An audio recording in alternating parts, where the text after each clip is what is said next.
Welcome to Building with Brick, foundational wisdom on coaching, careers, and Christ.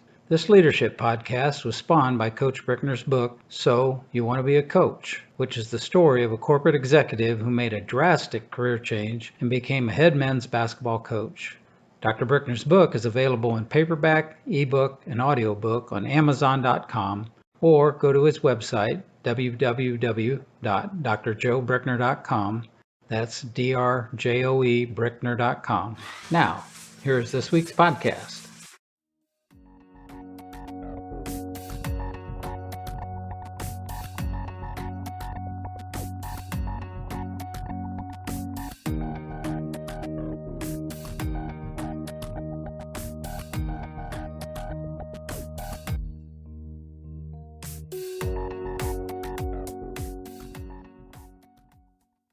Welcome back to Building with Brick, foundational wisdom on coaching, careers, and Christ. My guest for part 3 of our session, Chris Godfrey, former NFL All-Pro. He was a starting right guard on the New York Giants Super Bowl team, Super Bowl champion. Chris, before the break, we had talked a lot about football. But I'd like to kind of change gears a little bit and start talking about your faith and how that influenced you. I know you told us a little bit earlier that after you got cut the third time in about 12 months, you just dropped to your knees and said, okay, I'm done. It's up to you. And the Lord responded. And the very next day, in fact, he responded. How about after that? I mean, was faith always a big part of your life? Well, I was born and raised in a Catholic family and went to Catholic schools. Very fortunate that my parents did that for me. But I kind of took my faith for granted, treated it almost like a coin in the pocket. There it is, yeah, but I'm not putting it into currency. In any meaningful sort of a way. Any decisions were basically decisions that I wanted rather than really following what God wanted. They're really taking that seriously. And it started to get tested in college when I was faced with people living in different ways than I was accustomed to. And I think what I learned in college was, in a good way, ambition. Right? All of a sudden, oh, your grades matter, right? And that was almost like a point of honor that you get good grades, or all of a sudden I'm really getting pushed athletically. There are other guys that are really big and strong and good football players too from other parts of the country. And was I just how was I going to respond to that? And so I just worked hard, did all those sorts of things, but it was really still me. And God withheld from me certain things that a player played like I did could have enjoyed. Like I was having a career game in a Rose Bowl, and then I injured my knee early in the game, right? I was, oh gosh, would have won the first round. But, and I look back now, all of those setbacks, not getting maybe what you could have gotten, maybe the things that could have been your due if you'd been treated more fairly or whatever it might be, all put me in a position to really get the best thing that any of us could ever get out of life, which was the fulfillment of our relationship with Jesus. And which is the center of the faith that I learned as a kid. But it was kind of like realizing, oh, yeah, all that stuff is true. Imagine that. And so God in his infinite kindness and goodness brought me to my knees and made that happen. I had to choose it, but you had to be a dummy to not to choose our Lord and trying to do something different than what you've been doing, because it wasn't working for me. And football, the intensity of playing sports, and particularly football, use your body or your mind, everything, kitchen sink. And you hold nothing back if you're trying to be successful. And as a guy, you give it your very best shot, and you keep giving it your best shot. It's not good enough. Keep looking for something else. And I realized then that something was missing. One of the things that early on, after falling to my knees and saying that prayer and getting an instant response and getting the team back, getting my job back within the hour, that got my attention. But one of the a reading in the Bible, that I'd start to read the Bible, said the rosary, I'd go to mass during the week when I could. I think this may be only on my day off. Had another kind of an experience that cemented the reality of my faith and the reality of God's closeness to me. But the one passage that just jumped off the page at me was Matthew 6:33. And it says, "Seek first his kingdom and his righteousness, and all these things will be added to you." And that told me was I needed to put first things first, do things God's way, and all these other things, making the team, being successful, all of that will take care of itself. And it's really one of God's promises. You do something for me, I'll do something for you. And so I tried to uphold my end of it as best I could. Not that I was perfect, but I was trying really for the first time ever. But for that, and when we got these Super Bowl rings after the '86 season, there it is. Okay, I actually that again. Put that up there. All right, here we go. Where's the camera at here? All right. Sweet. So this is a reminder to me that God keeps his promises. Matthew 6:33, all these things will be added to you. And I'm not saying that everybody's going to get a diamond Super Bowl ring out of the deal, okay? But we'll get the sort of thing that we need to be the persons that we were created to be happy, which is what we're all after. And without a relationship with God, we're not going to be there. We're going to find that even Super Bowl rings wear off after a while. Yeah. How many seasons we were Super Bowl 21? What are we up to now? 50 something? Oh, you want a Super Bowl? Ho hum, right? and unfortunately, people kind of find out that Super Bowl rings carry you so far. Maybe you can take you as far as opening a nice restaurant in your name or car dealership, but even those things, they're fleeting. They fade too. Yeah. And what's left at the end of the day? Anyways, I experienced that that God keeps his promises. And Matthew 6:33 was something that I held on to. And it continues to rear its beautiful head in my life. Like, oh yeah, I got to remember that. It still applies. We're still in the game here, okay? Might be in the third or fourth quarter, but we're still in the game, and it's not over until it's over. And so that was a lot of really neat things happened where God early on just cemented that commitment. And one of them was when I was in Green Bay after I got my job back and I'm on IR, and I went to Mass on at 7 a.m. at a nearby church, in this little chapel with a bunch of old ladies. But the night before, I had this dream where I was a combat GI in Vietnam.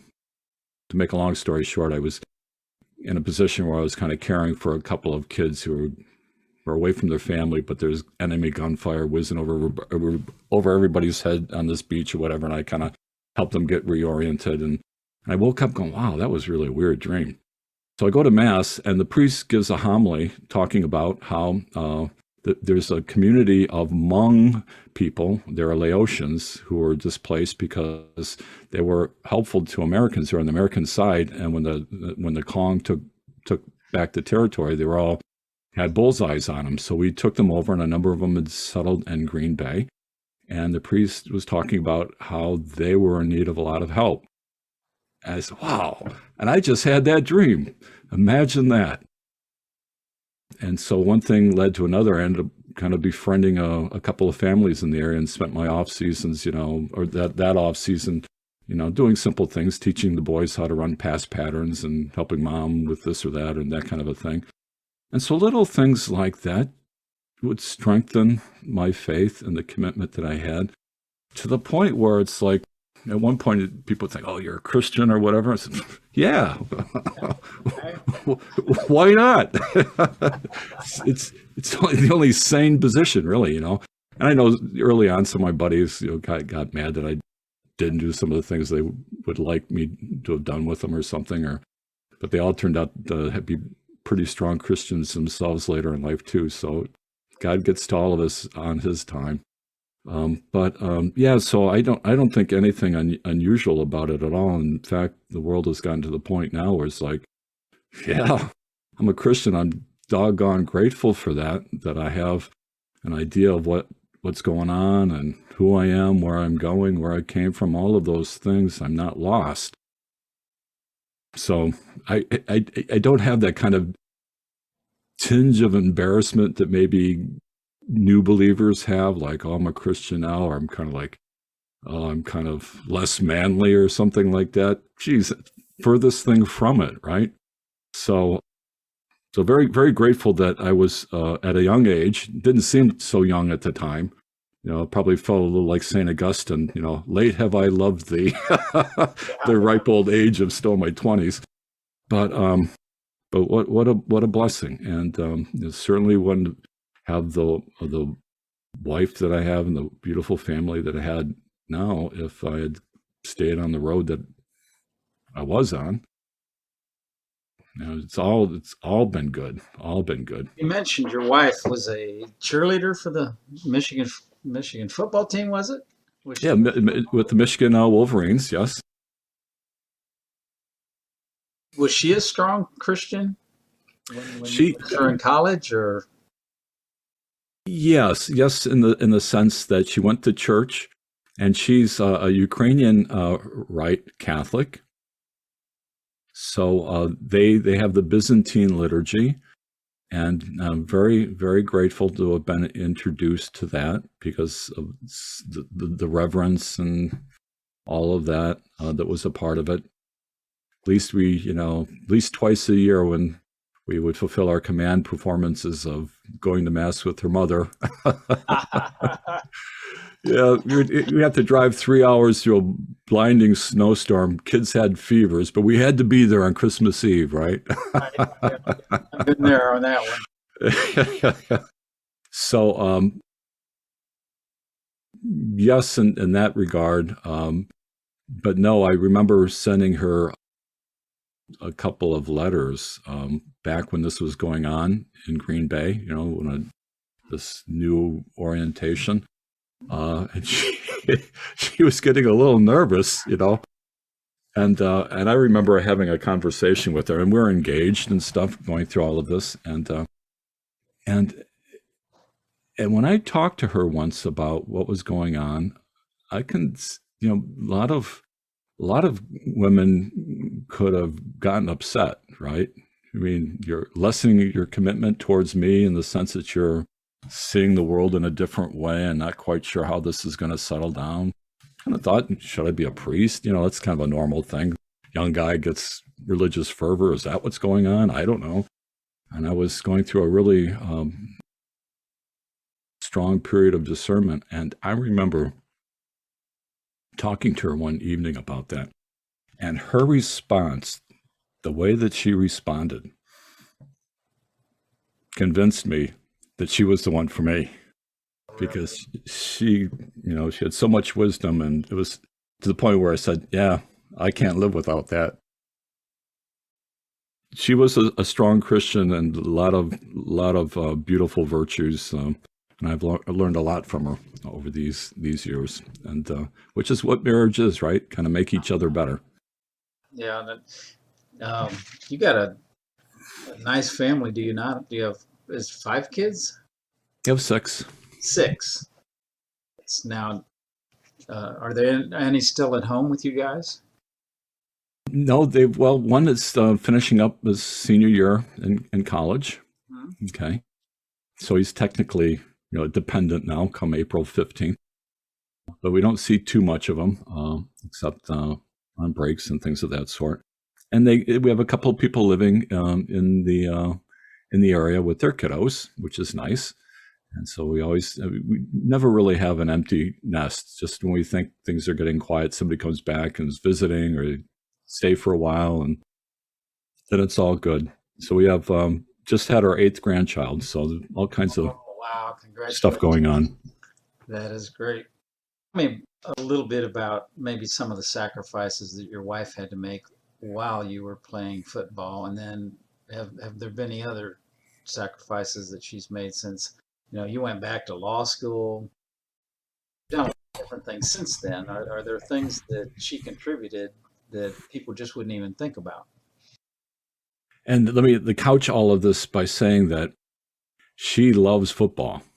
Mm, So that really helped, yeah. right? A lot of, some guys, their wives don't share that love, and it's hard for them to understand. So my wife liked football and understood it. In fact, it was not unusual for me to come home after the game and maybe watch a tape replay.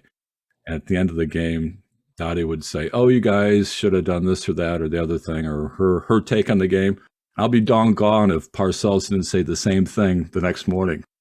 So that's all good. So it helped her. I remember we had a coach, good guy, Johnny Parker, weight and conditioning guy from down south with a good sense of humor. I bumped into him not too long ago. He was over at Ball State where my son was playing. So, oh yeah, I remember Daria coming out to the airport to greet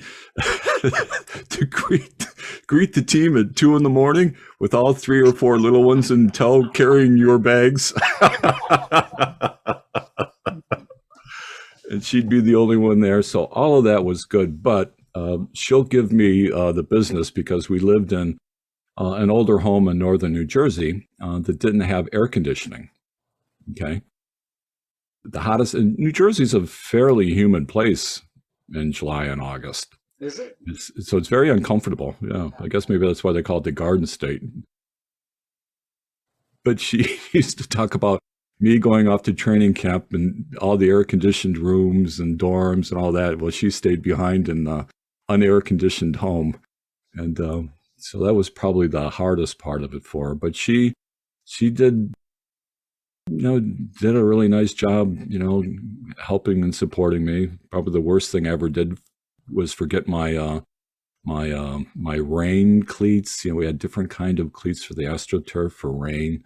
Wow. And I left them home and didn't bring them to the stadium, and we were jumping on the bus to head to Philadelphia for a game. And I gave her a call, "Hon, can you bring me my cleats?" And there's a Rutgers game and the guy slowed her down enough so she couldn't get them to me in time. So she had to turn around and drive all the way to Philadelphia. Oh my. Oh my. I bought her dinner, but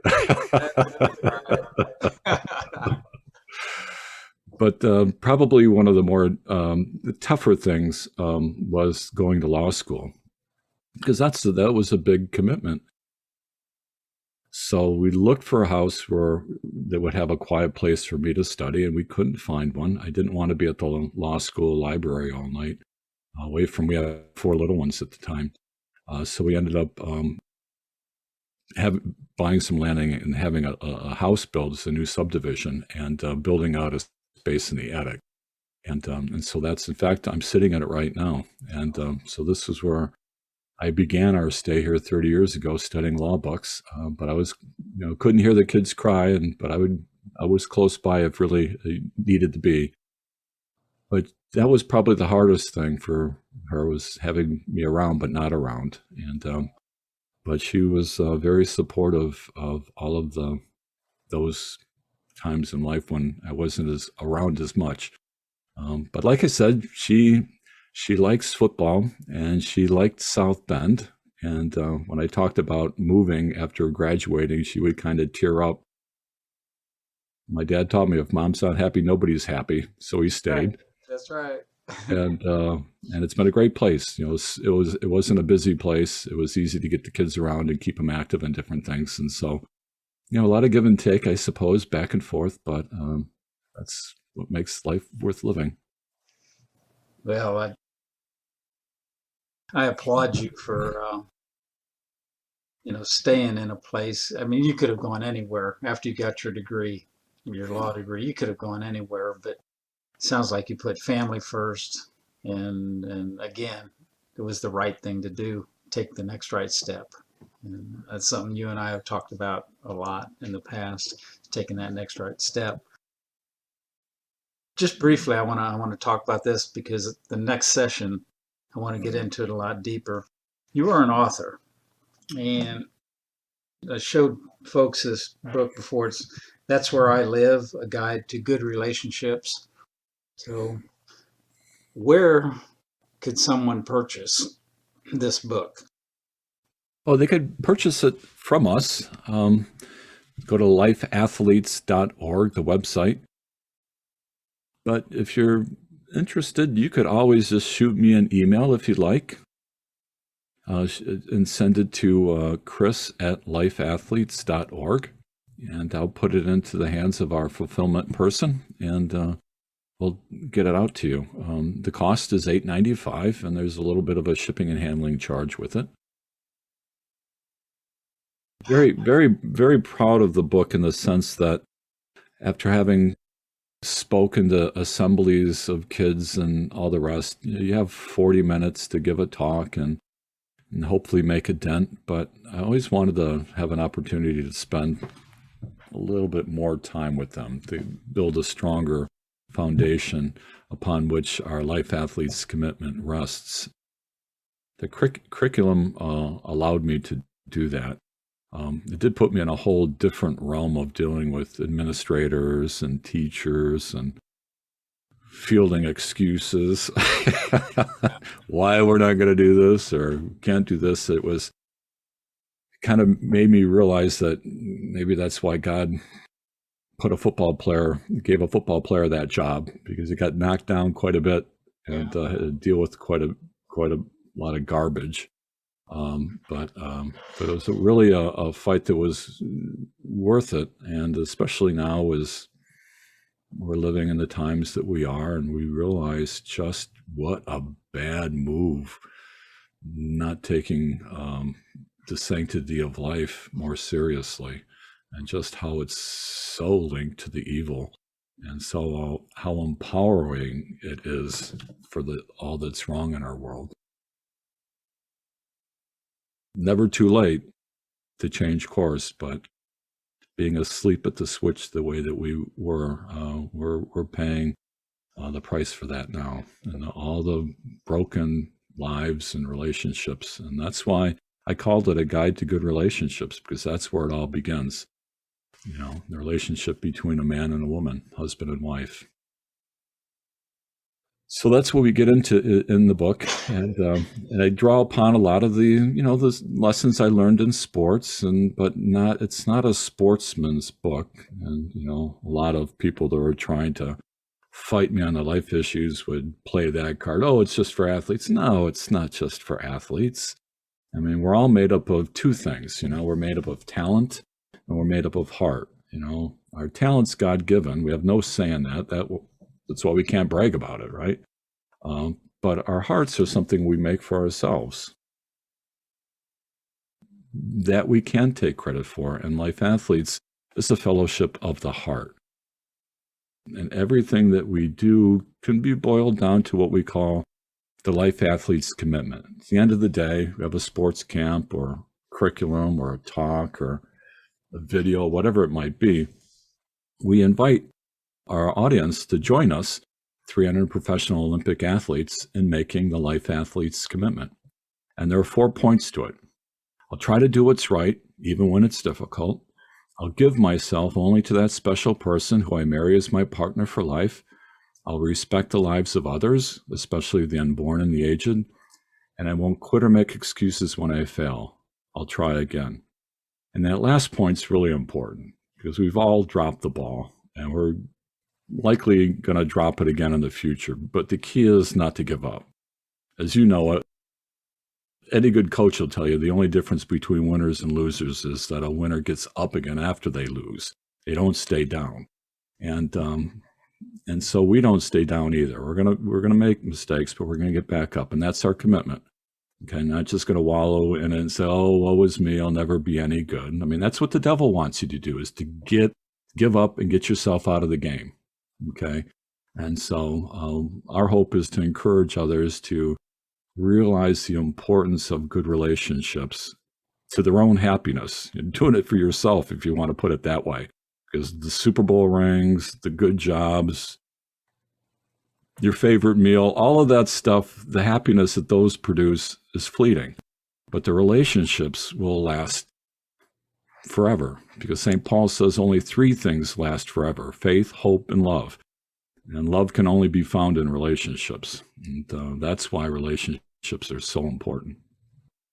I'd really like to get into this in the next session, and tell us, how you went about writing the book, who you originally targeted, and has it gone elsewhere beyond those people that maybe you targeted, and then talk about life athletes too, and who's in that, um, what's your role as president, and talk about some of those things in the next session, if that's all right.